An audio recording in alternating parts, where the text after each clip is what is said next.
Hi, and welcome to the Kite Channel Lounge, the cybersecurity podcast, dodging the vendor sales pitches and delivering genuine insights, news, and predictions. Hopefully, we're going to have a lot of fun on the way too. I'm your host, Stuart Nain Clark, and today I'm joined by Fran Bourke, Senior Sales Engineer, and Mark Stockley, Cybersecurity Evangelist. Hi, thanks for having us on. Thanks for having us. Welcome to the studio, guys. Good to be here. So at this point, I usually ask our guests, is this your first podcast? Do you listen to podcasts? Even present?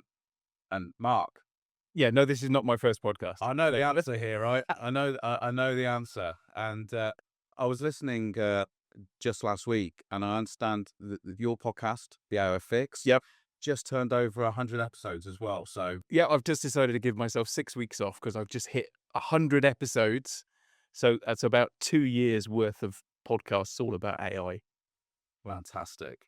Yeah, we always ask this because, if there's any podcast we recommend, and we certainly will be recommending yours. So Well, thank you very very much. much for joining us. And Fran? Yeah, this isn't my first rodeo, first cybersecurity podcast, but I've had a little dabble in professional wrestling podcasts through COVID and things like that when everybody had a podcast. But I'm definitely in the middle of two professionals here, so I'm in safe hands. Fantastic.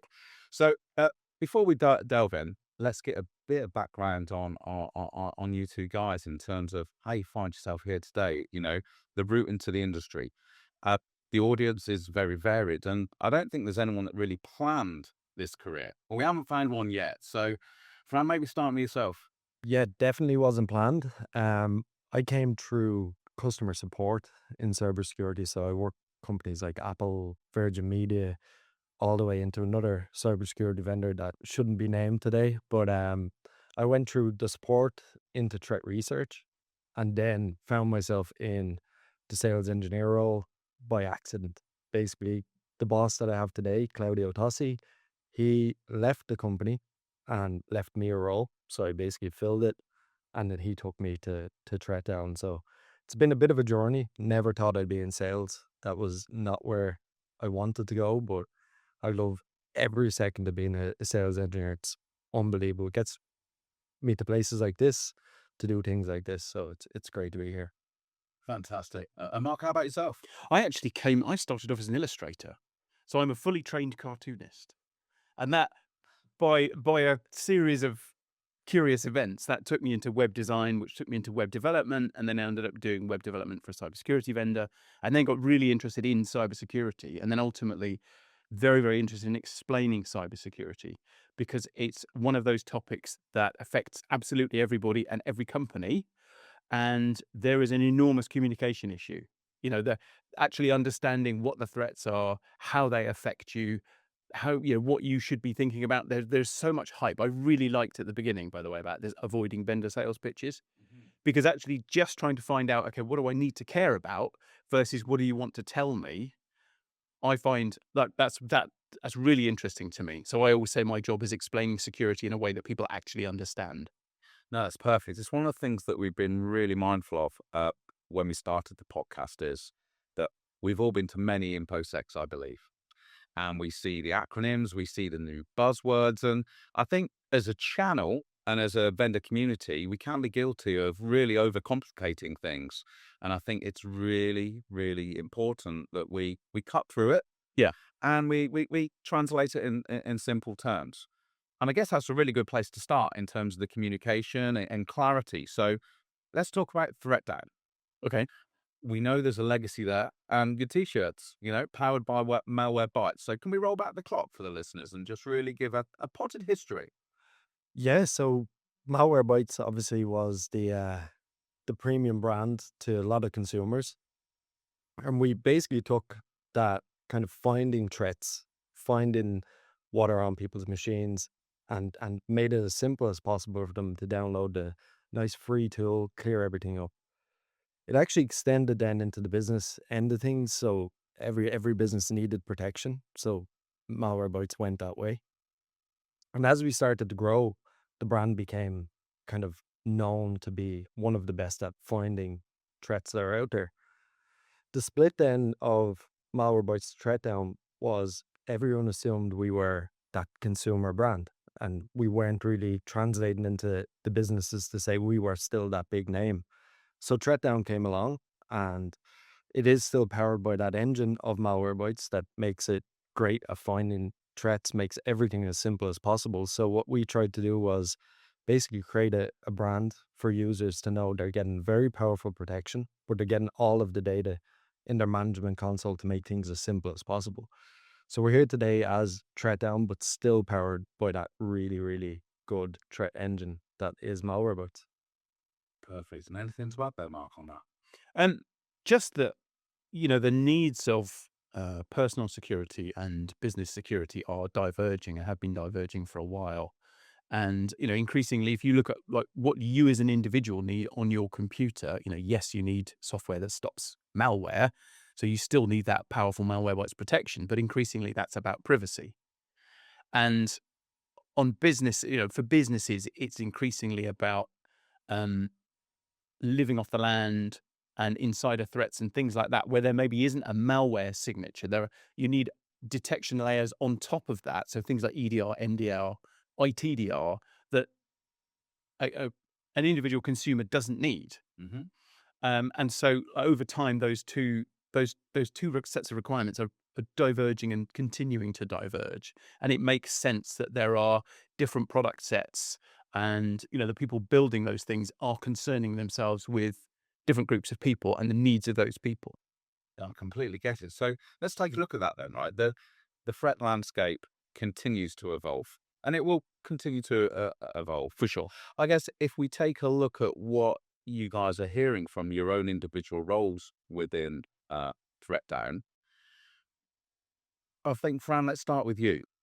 What are the partners and end users telling you about their biggest challenges? And even for their customers, when we look at the partners as well, what are you hearing?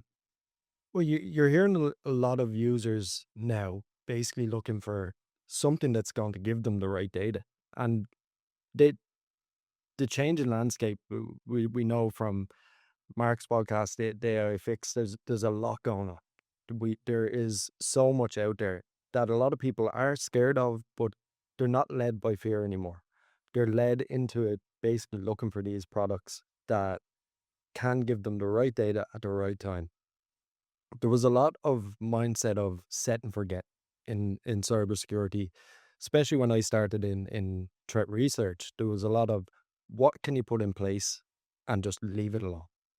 And that's just not the mindset anymore. So what partners are looking for is a product that they can put out there that will give the right data, be able to manage it as simple as possible. And then the end user themselves, they just want something that is powerful enough to basically get them through what's changing and changes along with that. If you stay static within this industry, that's the end. And that's what we're trying to do is bring products to the market that I'm sure we're going to talk about a little later on. Mm-hmm. Products that will protect against that changing landscape. And Threatdown kind of has that right now. We're kind of catching lightning in the bottle with some of the products that we're releasing that really help with those new threats that are coming out. Totally. And if we look at those new threats that are coming out, Mark, from your perspective, Yeah. and from the technical perspective, what are the attacks looking like? Are they becoming more sophisticated or generally just more relentless? So more than anything, they're becoming more stealthy. Okay. And so, just to add to what Fran was saying, the thing that really sticks out to me about threat landscape now is just the asymmetry. So it's always been the case of, the defender has to get it right every day and the attacker only has to get it right, once. So there's always been an asymmetry in cybersecurity. But what seems to be happening increasingly is if you look at ransomware, I always talk about ransomware more than anything else because I feel like that's the pathological case for security. If you can defend against ransomware, you can probably defend against anything because that's where all the money is. Okay, that's the sort of apex of cybercrime. And if you look at who does ransomware, these ransomware gangs, some of them have been around for years. They are operating globally. So, you might be a school in the UK and you could be attacked by Akira, and you could be a sophisticated multinational and you might be attacked by Akira tomorrow or next week. And so these are very, very practiced, extremely well-resourced cyber criminal gangs. It is a business for them. That's what they do. Even when these gangs break up, they're essentially those people are then going off and starting other gangs or joining other gangs. So there is now an enormous amount of experience within quite a small community of attackers.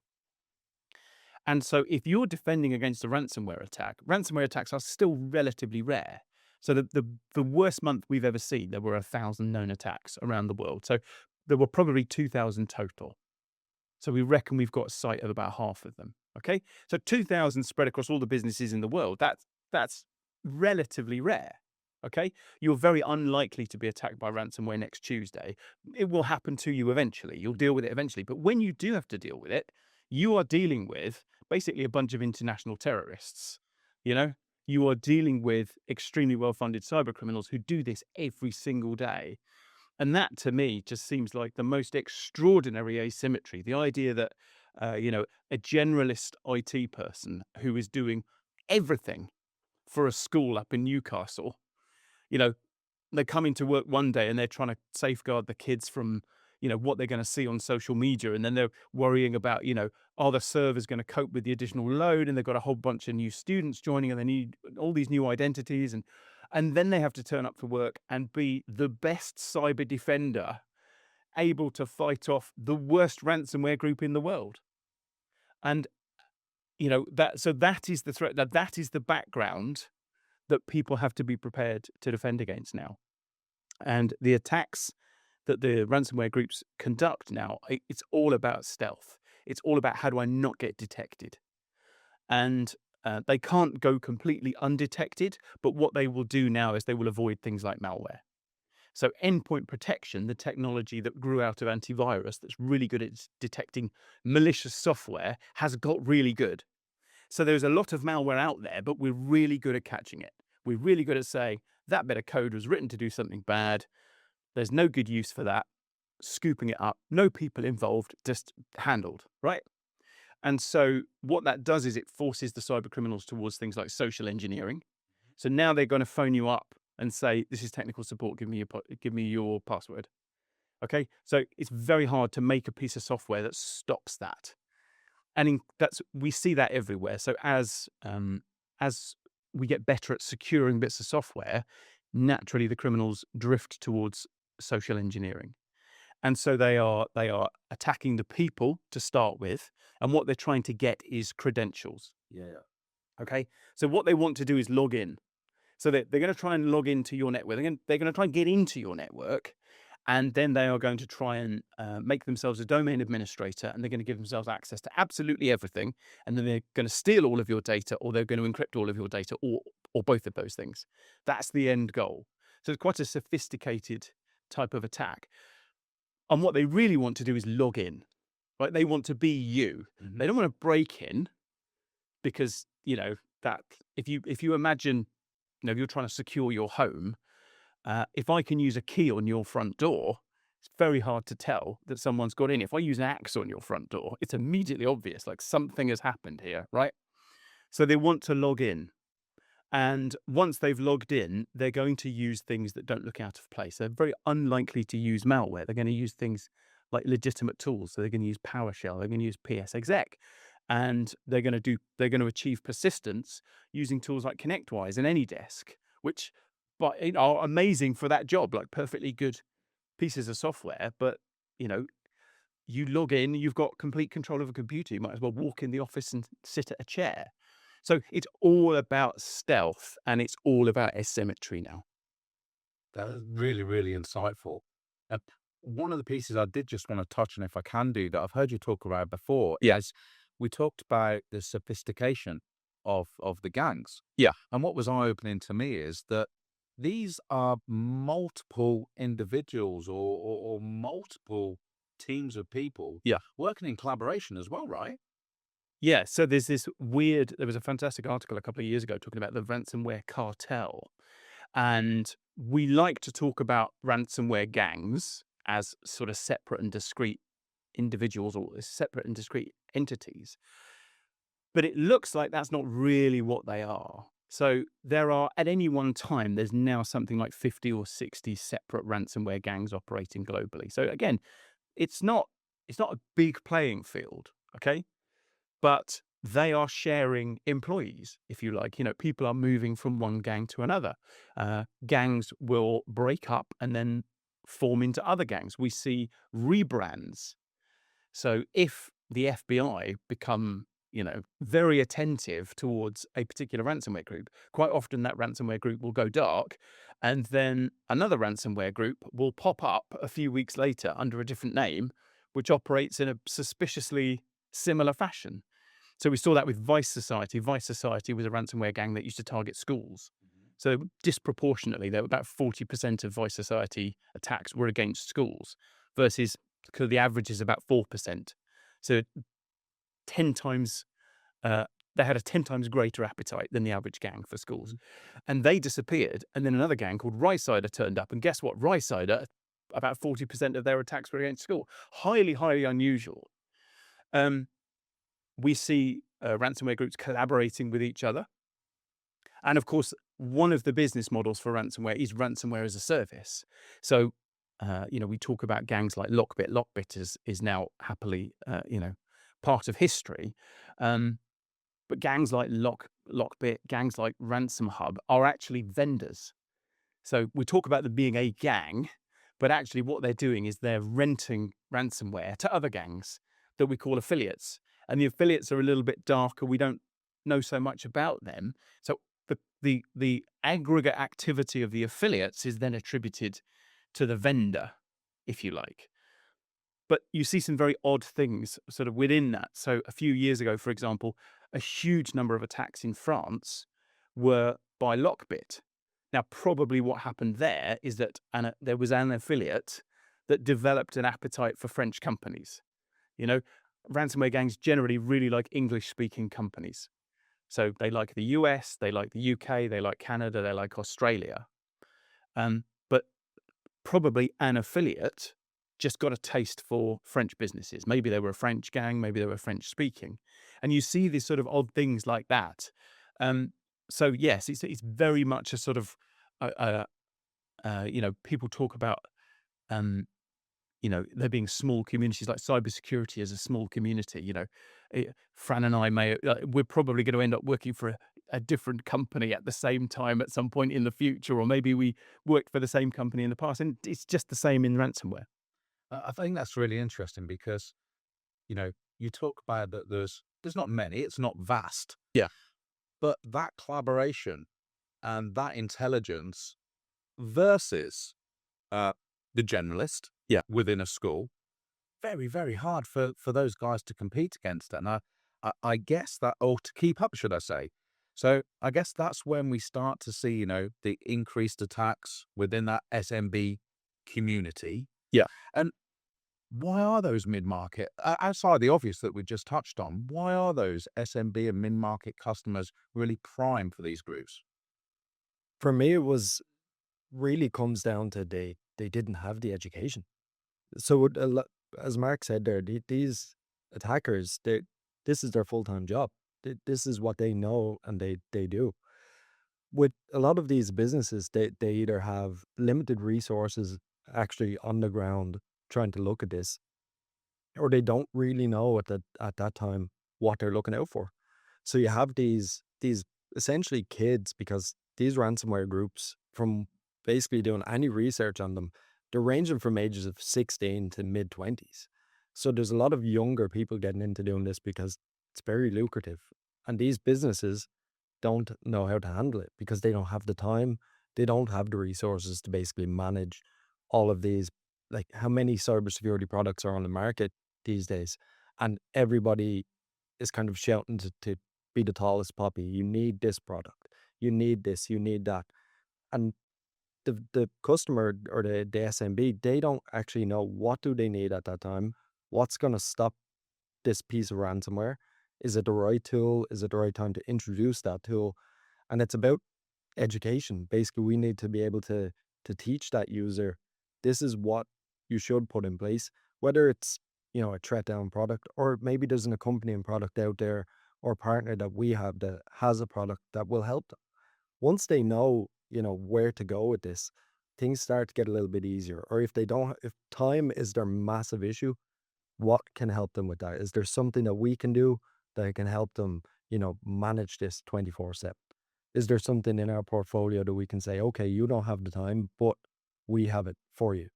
And that's really what we need to get into is mainly in my role as sales engineer, it's education to that user to say, this is what we're looking at and this is what we want to protect you against.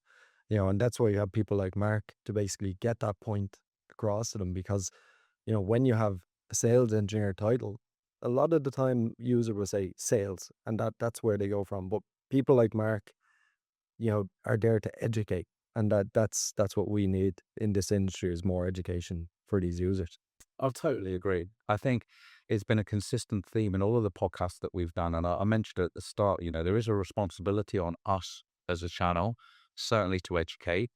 And we have definitely been guilty of selling tools after tool after tool without taking a step back to really console the whole consolidation piece.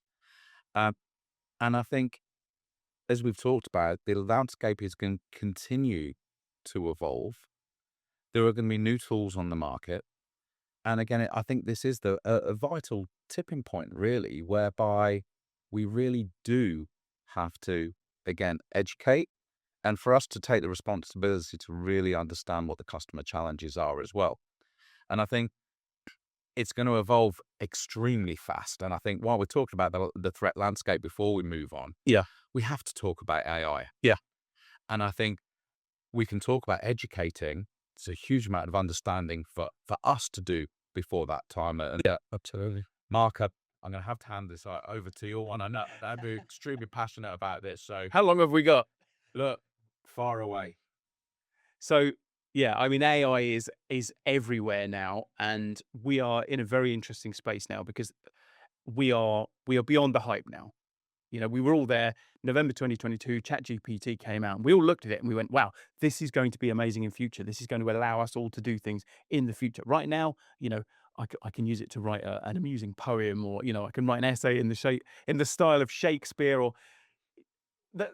It was very distracting, but it wasn't actually very useful. But we are now at the point of usefulness. So if you walk around any organization, you are going to see people using AI for all kinds of things, not least for writing code. And for a long time, there was a sort of there was a kind of phony war going on in cybercrime. So I remember after ChatGPT came out, basically there's about 6 months of journalists and PR people going, "So what's happening with malware?" And it was like, nothing, nothing is happening with malware and AI. We're all waiting for it and we're expecting it. And it just didn't happen.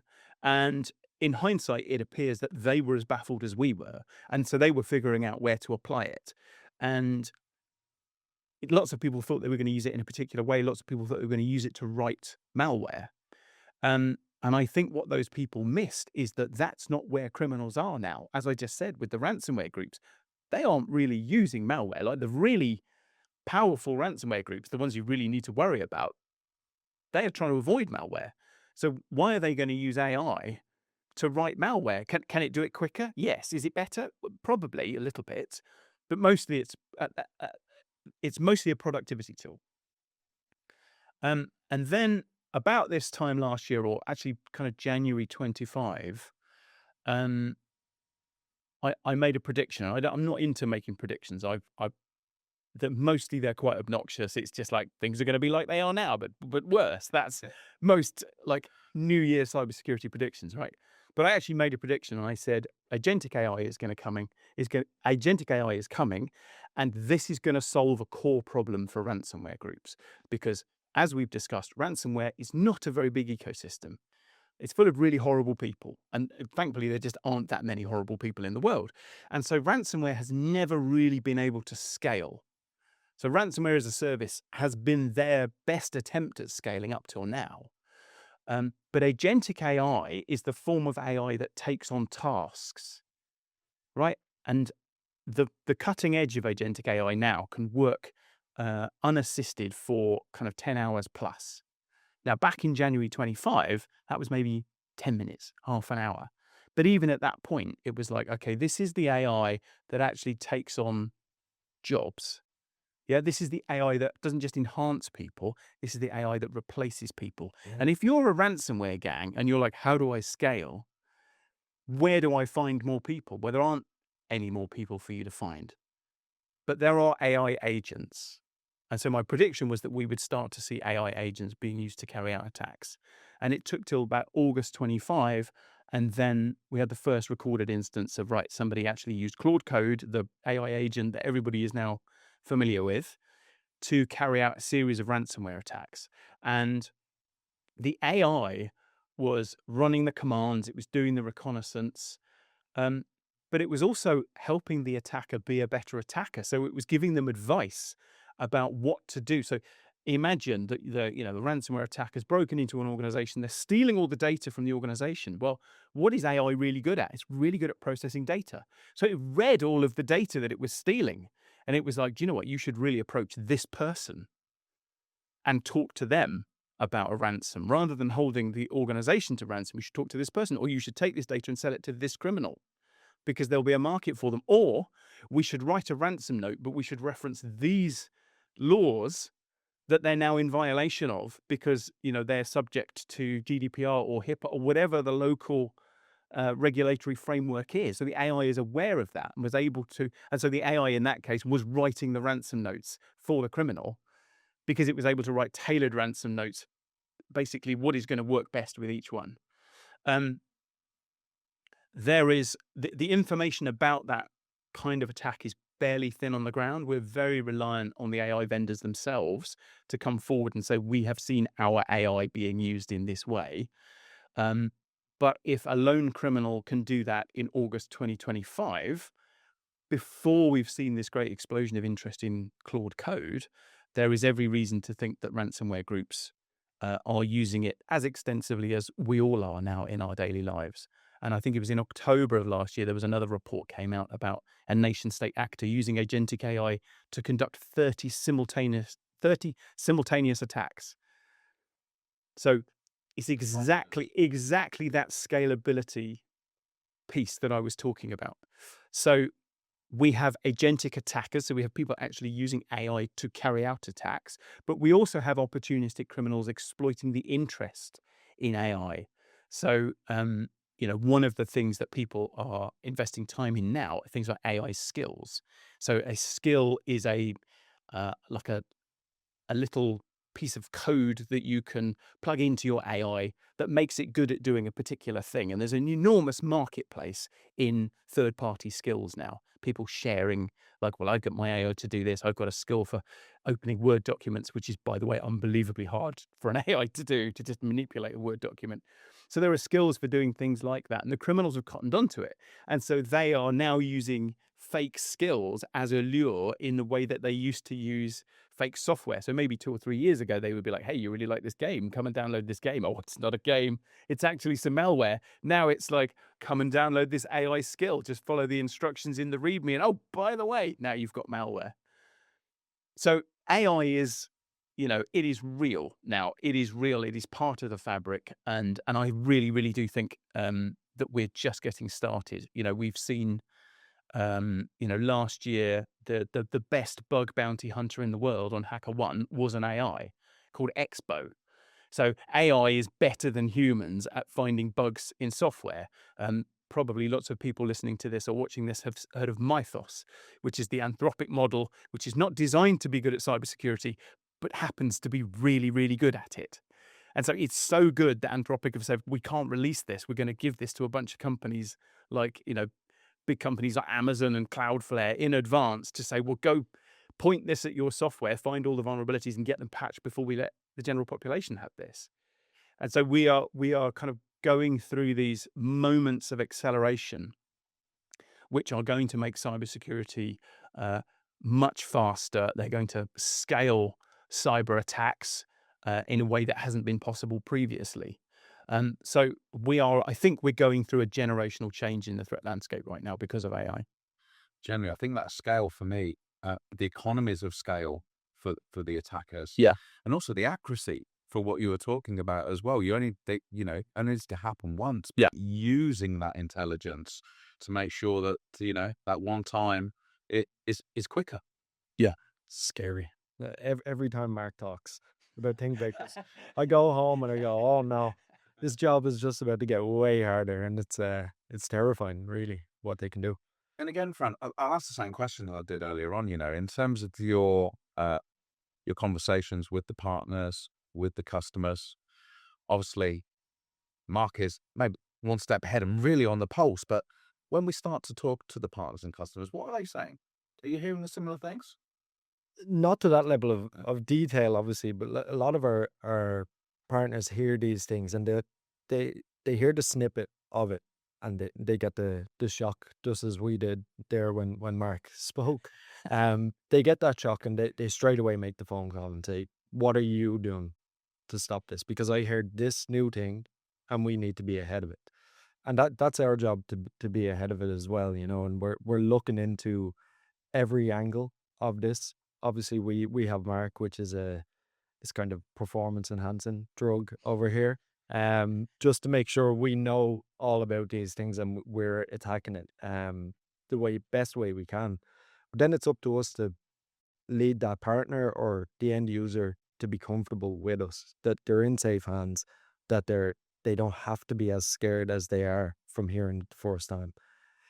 It's down to trust. That's the kind of major thing with these kind of cybersecurity vendors going to a customer. If there's no trust, it's not going to work, and you get a lot of customers who are very paranoid and they have 7 different endpoint protections and they're loading everything up and then they say, "Why is my endpoint so slow?"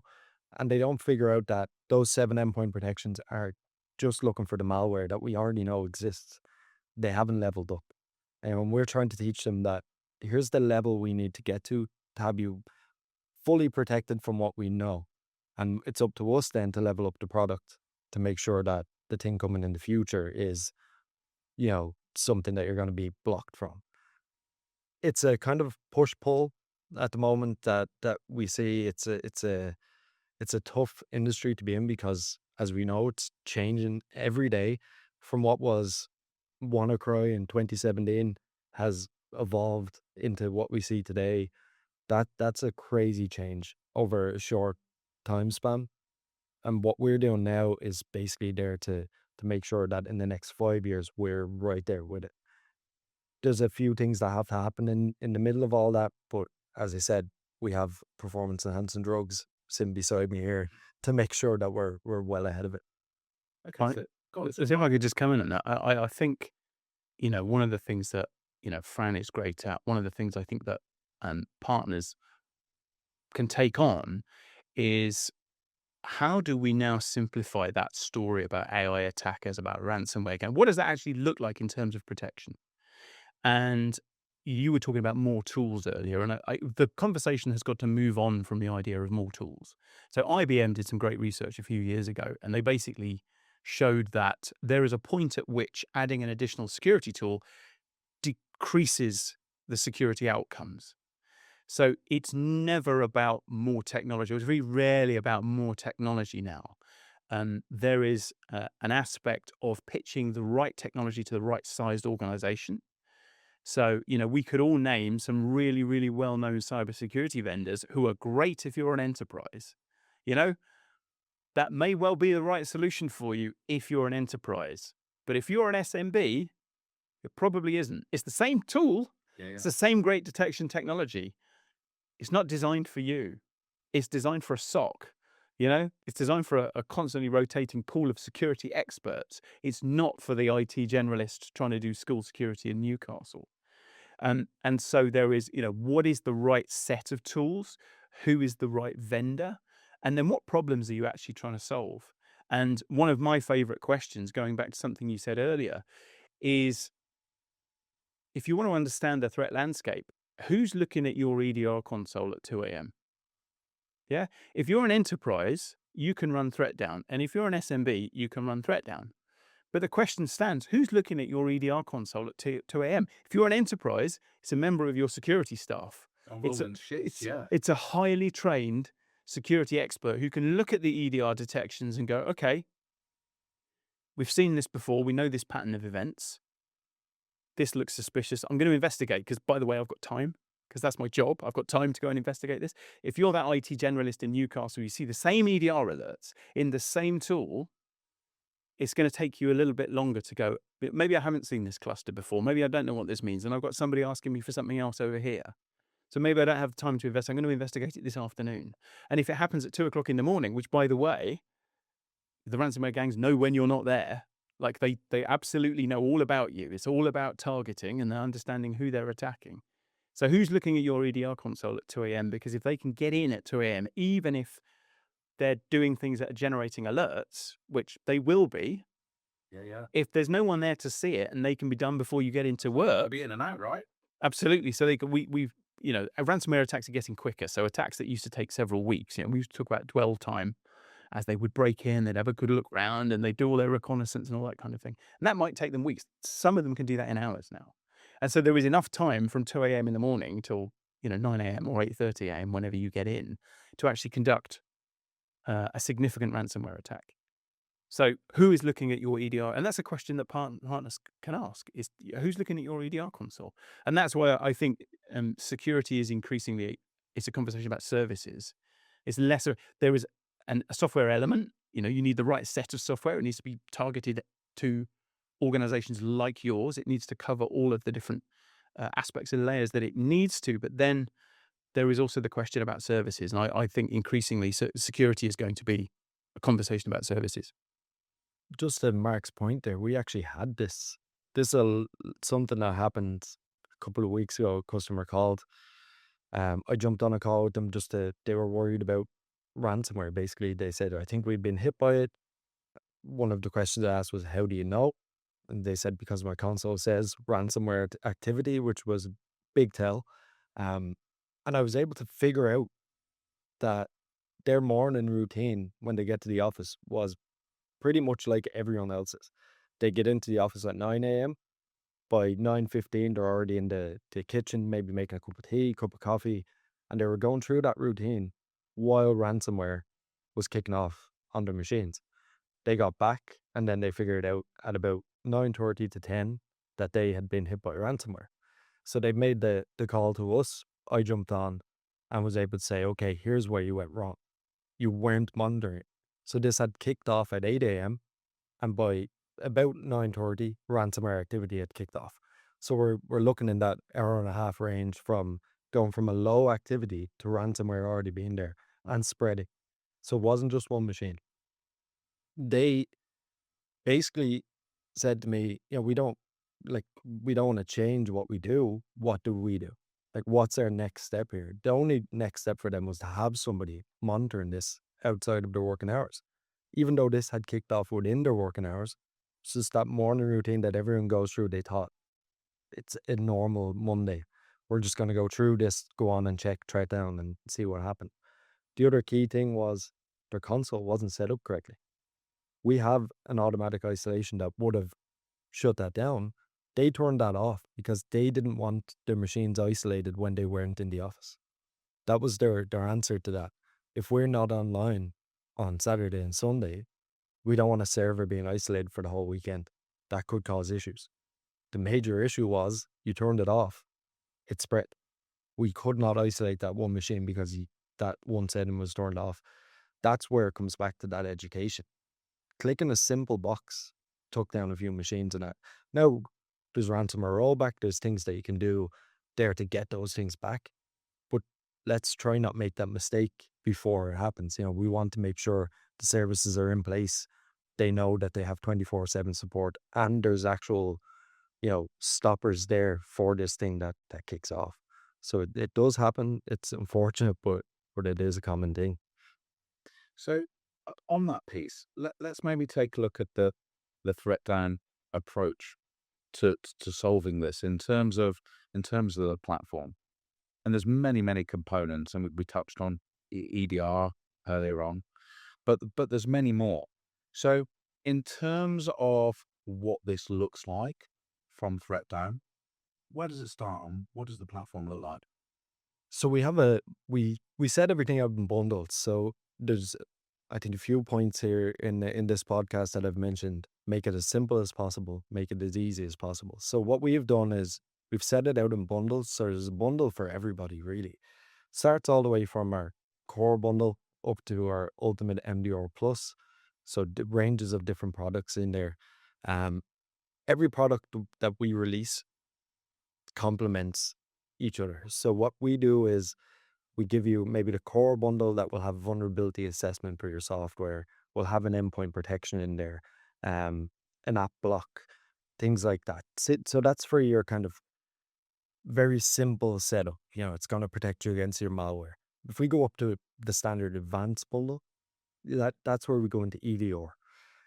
The EDR product is obviously going to start to detect behaviors. It has isolation attached to it, ransomware rollback feature, which is the feature everybody really wants to talk about. How do we actually get the information back and live if something does kick off?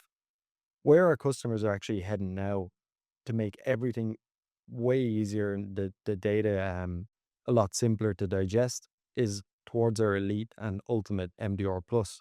That includes 24/7 monitoring.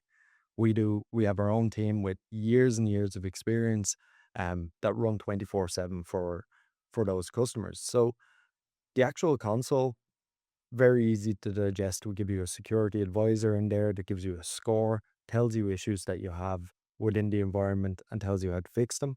We have the team then monitoring anything that might come in from a ransomware or identity side of things. So our ITDR, which is our new release, is basically in there telling you if there's anything that the identity has done wrong, somebody logged in from different country or got the password wrong and then eventually got in, we flag that to the user, which also flags to our managed services as well. So we're trying to keep within that console everything as simple as possible. We don't want users going to that, going for the enterprise level product that, as Mark said, does not work in these environments. We want you to be able to see it and action that straight away. Once you see it, it's done. We move on to the next thing, and that's the way Triton likes to kind of have things. Again, we're there to enable as well to make sure the user knows exactly what they're doing at all times. Just and going back to the point about asymmetry, I was talking earlier. You get these ransomware gangs, global ransomware gangs. That's all they do. All they do is they attack people. They get better at it. And they move between groups. They spread that knowledge. One of the things that is very hard to see in a product set like ours is, we talk about 24/7 monitoring. Well, the people who are doing the 24/7 monitoring are the kinds of people who scare ransomware gangs. Okay?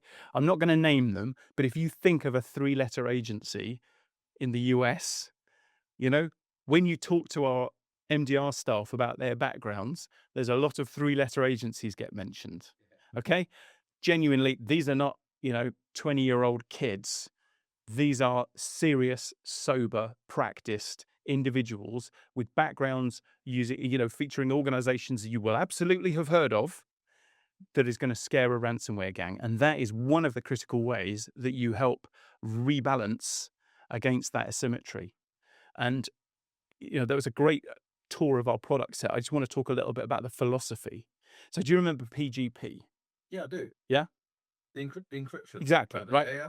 So there was a research paper in the late 90s called Why Johnny Can't Encrypt. And all it was they got a group of people and they said, here is PGP, encrypt an email. You've got an hour and a half. Okay? It's the most simple task you could possibly do with PGP. Here's an email, there's PGP. Just go ahead and encrypt that email. Nobody did it. Nobody managed to do it in an hour and a half. Okay? So that's why that kind of end-to-end email encryption never took off, because it was so hard to do the security that nobody did it. Okay? Nobody's going to spend an hour and a half trying to figure out how to encrypt an email. So nobody encrypted email in that way. So security is and always has been a usability issue, right? If I don't know it's there, it may as well not be there. If I can't find it, it may as well not be there. If it doesn't happen automatically, it may as well not be there. Okay. So all of these things actually affect security in practice. And that is why we talk about usability and manageability over and over and over and over again, because they actually affect the way that security operates, particularly for those small and medium-sized businesses in the real world. Like usability is not just some, like, we want you to have a lovely time using our software. No, we want the security to work. We want the security to happen. We want you to stop the bad guys. And that means it's got to be obvious how you use this tool, because we know you're not going to be in this tool all the time, because we know you're not a SOC in all likelihood. I mean, it's great if you are, but you're probably not. So in that moment where you do need to be the superhero and you've got to turn up and go, okay, so how do I do? Right, I've got to do a query. I've got to look at all my other machines and see if they've got the thing that I've just found here. Like it's obvious how I do it. Right, that actually in that moment, if you're trying to flick through a SQL manual Yeah. to figure out how to do a query, then who's winning? I totally agree. Or multiple consoles at the same time as well, right? Yeah, exactly. So, and I guess that's what certainly leads towards the all-in-one approach, single pane of glass, single console, etc., etc. That certainly drives towards that approach for customers, right? That more consolidated view. Yeah, that's what customer wants. They want to come in, make sure they're not having to do multiple jobs. As we've talked about, time is a massive, massive issue within cybersecurity. They have multiple jobs to do. So if they can have one dashboard that they go in, and we've had customers that have it up on their screens in the office. Everybody can see this console because it's managing everything for them. They come in, they get the data that they need, and they action it. There's no more there's no more jumping between consoles for different products, and this one does this and this one does that, and how do I get all the data together? Every conversation that we have with customers, they always ask, do you integrate with this thing because I need that data to go there? But we do that in this console. Why would we need that one? They're spending money out of fear. And that's what we know. They hear these things and they go, okay, how much money can I throw at that? We don't have a lot. So I need to put all the money here. We'll cheap out over here. And that's where their main issue lies.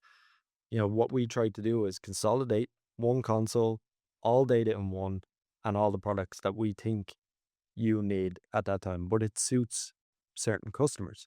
Then we look at another customer who might have more complex needs. That's why we have those bundles that we go through and we add some things in, take some things out. You have to be able to adapt to that customer. Instead of us just saying, here we go, here's 2 products that you need and don't go to anyone else. We know there's other needs there, and that's what Threatdown are trying to do at the moment, where we go, okay, this is where we're gonna go, and this is how we adapt to your needs.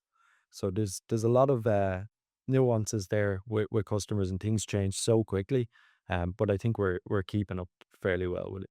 Definitely. And I think what's really clear from what you just talked about there is that Threatdown is ideal for those customers with lean teams that are saturated, but they could still be stretched, even in implementing the platform.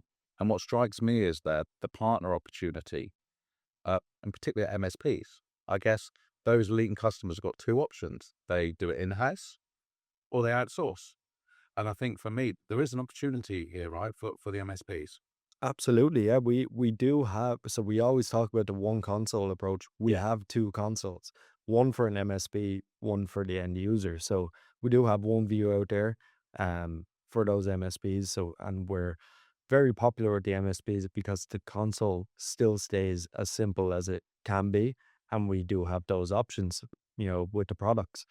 So we have a lot of kind of varying customers who, as you said, are lean. Some people don't want to implement and manage. Some people like the MDR point of view, or some just want to outsource everything to that MSP. The enablement stays the same. We know MSPs are very, very well equipped to do their roles. That's what they've been doing for a very long time. We still enable those MSPs. We still work alongside them. There's a nice partnership with all of our customers that we don't just hand them off and never talk to them again once they buy. That's kind of a sad state of affairs if you have a company that do that. We have teams the SE team, the customer success team, even the account managers, we have regular calls with all of our customers to make sure they have everything they need. That includes the end user or the MSP. Regardless of how many endpoints you have, there's always somebody on hand there to have a chat with you as well. So it's a really good setup that we have. Customers seem to enjoy it.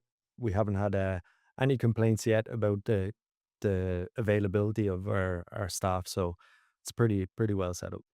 I actually had a conversation with a partner a couple of years ago, and they said the single biggest differentiator for them versus all the other vendors they looked at was the fact that they have a conversation every few months with, I think, is their customer success manager. Absolutely, yeah. And the quality of that conversation, that's not somebody phoning you up trying to sell you a bunch more stuff. That's somebody you're having a conversation with and they're saying, okay, the environment has changed. We recommend these changes in your configuration now. Okay, so software hasn't changed, but we think you can use the software slightly differently now. Your needs have changed, your environments have changed, maybe you've acquired some more customers.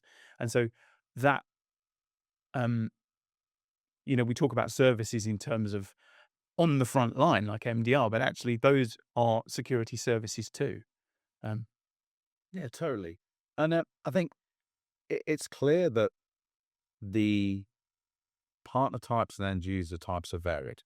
But if we could put our finger on what the ideal or the usual type of partner looks like in this scenario, what does it look like, Fran? Yeah, so I like to say a nice partner to work with is that partner who wants to collaborate. There's I've seen it through the years, partners that, have multiple vendors on their card, and again, they don't have time to work with them all, and they expect, a lot out of them. The vendor expects a lot out of that partner, and it doesn't work. The relationship dies off, and things don't happen. What we find is when we have nice collaboration with a partner where we have regular cadences, the partners coming to us and saying, we want to know more. We want to get involved, and certifications happen. They send in deal regs, and, they want to work with you on that deal. They're not blocking you off in any way. They want to work together to bring that user into the business. That's a perfect partner for us, but it's a constant work in progress for us to make sure that we are enabling those partners and working with them to the best of our ability. We have a pretty small team for how big the actual products are within EMEA. If you within the UK, if you look for a call of enablement, you're gonna get me. It's a guarantee that I'll be there on that call. That means I can give you basically everything that I have in there and be constantly that person that you go to. You have that go-to person, and I have that go-to person within the partnership as well. So we have regular cadences. Once a month, technically, I will talk to all my partners. So I have a week that I put out with all day, every day for that week. I'll talk to partners one after the other, make sure they have everything they need. Our technical account managers as well, they'll be on calls with those partners. And then we have our standard account managers in there as well, working with them. So we want to make sure that we're hand in hand, fighting the same fight as them, and we're not just, backing away and saying, okay, you work for us and bring us all the deals. That will never work. We need to be constantly out there with them, fighting it with them. Yeah, it strikes me that there's a real partnership there, not just in terms of the day-to-day, but a real understanding of what that channel needs, both from a vendor as the corporate entity, but more so from yourself as well, and feet on the street, a real understanding of what those businesses need. That's extremely clear. Just on the partner side, before we begin to wrap up, it's got to be an exciting time and a perfect time, really, to investigate this when we talk about the evolving threat landscape and also the opportunity now with the threats that are just down the line as well. It's going to be a great time to partner, right? Yeah, we are, as I said, throughout this, we're ever changing in what we do. It's very exciting for us because, especially for me, I'm learning new technologies as they come in. Sitting with Mark today, again, terrifies me, but you learn so much through these conversations. With partners coming in to track down now, the business has changed so much in the last 4 years I've been with them. The way we see things, the way we're approaching channel at the moment is completely different from what it was a few years back. With Kendra Kraus involved now, the business is booming. It's the only other word for it. We're doing all we can for our partners to make sure that they're successful. Our customers are getting what they need, and yeah, I'm excited to see where this goes in the next few years, because right now we're having a good time here at Threatdown. I'm not gonna lie, it's a really good place to be at the moment. Fantastic. You mentioned Kendra actually. So it's just worth for the listeners who maybe aren't aware of her background, but I think that's significant, a significant change to the threat dive business. Yeah, it's a leadership we needed. Not to say Marson wasn't great leader, but Marson we have the Malwarebytes Threatdown businesses. They're two different businesses. He had a lot on his plate leading the business and brought it to exactly where it should be. Kendra coming in from Sophos, 10+ years there, absolutely brilliant signing for us. Really, if you look at it in football terms, we are Like, definitely winning, because the change in the business since Kendra has come in, from my point of view, has been unbelievable. The way we work in the channel now, she's set out these guidelines that are absolutely achievable for us to make us successful, making the partner successful, and that in turn makes the customer successful. So it's going to be a pretty good few years under her leadership, and I actually can't wait to see where it goes. oh, I agree. So look, for any partners out there that are interested in what we've talked about here, and looking and trying to understand what the next stage is, reach out to you guys and reach out to the team at Kite, and we'll walk you through that process, no matter where you are on the journey. Um, and I think so. As we try and wrap up, I've really enjoyed this session. It's been good. I've really enjoyed it, and we've talked about it a lot. If we were going to really condense this down into a couple of takeaways each, uh, and let's start with you, Mark. What would you be saying if we were going to wrap all of this up? What is the key takeaway? Security is a services business. So I think the question for the channel now is, are you ready for the transition that's happening? When I look at threats like AI, when I look at these sophisticated ransomware gangs, I cannot imagine a scenario where everybody hasn't got 24/7 monitoring in a few years' time. Even schools, the most kind of budget constrained customers probably out there, are going to have to find a way to, collaborate with each other and get some kind of 24/7 monitoring. There's absolutely going to be a transition to services. So as a partner, what is your role in that transition to services? There is a huge opportunity for you. I mean, I feel kind of squeamish talking about opportunity. We are talking about cyber criminals, but cybersecurity is a thing every organization needs in order to function. It's no longer negotiable, and this is absolutely about providing the protection that they need to keep functioning and do the thing that they want to be doing. That is going to be about services. So if you're a partner, the question is, who's providing those services? What's your role? Are you whitelisting another organization's services? Are you reselling MDR? Are you providing those services yourself? So we stand ready to assist you in that transition. There is an opportunity for you there. But that's the question. It's a services question now. Excellent. Yeah, that there's not much else to say on the back of that. It's exactly how it is. We're a service company now, that's the way the industry has to go. Um, my goal here is to educate partners, educate our end users, and make sure that we are a compatible vendor for them. I would hate to think, somebody is still doing that checkbox thing that they used to do in cybersecurity, and they're not finding the vendor that suits them. I believe that we have an opportunity to sit with our partners and find that customer that needs a vendor that is there to communicate with them, there to help them, instead of just there to take a nice PO off and to the bank and take their money off them without actually helping them. This business is reliant on trust. I think Threatdown really is that key product that you can trust in. I urge kind of any partner or any end user to get in touch, to just have a look at it. Once you see it, it really is something that kind of shines through of I can actually work with this product. It's one of the reasons why I'm here. I'm pretty sure it's one of the reasons Mark is here, because it really is a good product that a lot of customers believe in. So yeah, that's my takeaway today. What a great way to end. And I did have one closing comment, really. And Mark, I appreciate that predictions is it your thing, guy? So the state of malware report, the threat down deliver every year. So it'll be towards the end of this year. Yeah, I'm not going to ask you for any predictions. We're midway through the year.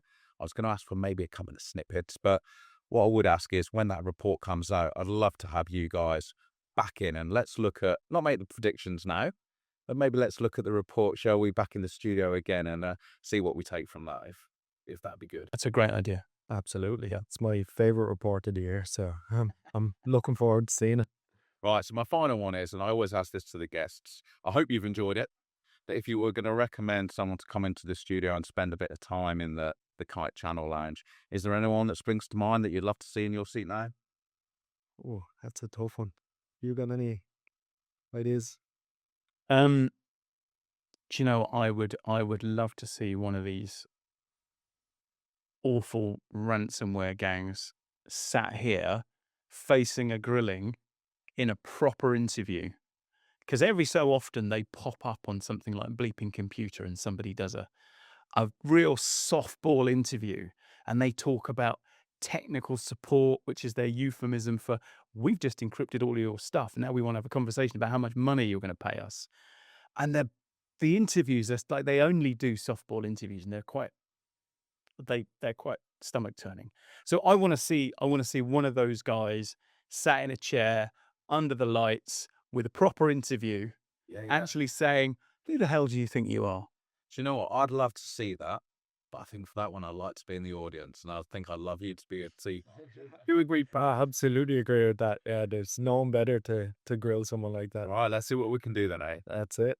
Well, look, thanks very much for joining us. I hope you enjoyed it as much as I have. Absolutely. So this has been the Kite Channel Lounge. I've been Stuart Nairn Clark. Please follow the podcast on all the usual channels, YouTube and Spotify, and we'll see you again soon. Many thanks. Thanks for having us on. Thanks, guys.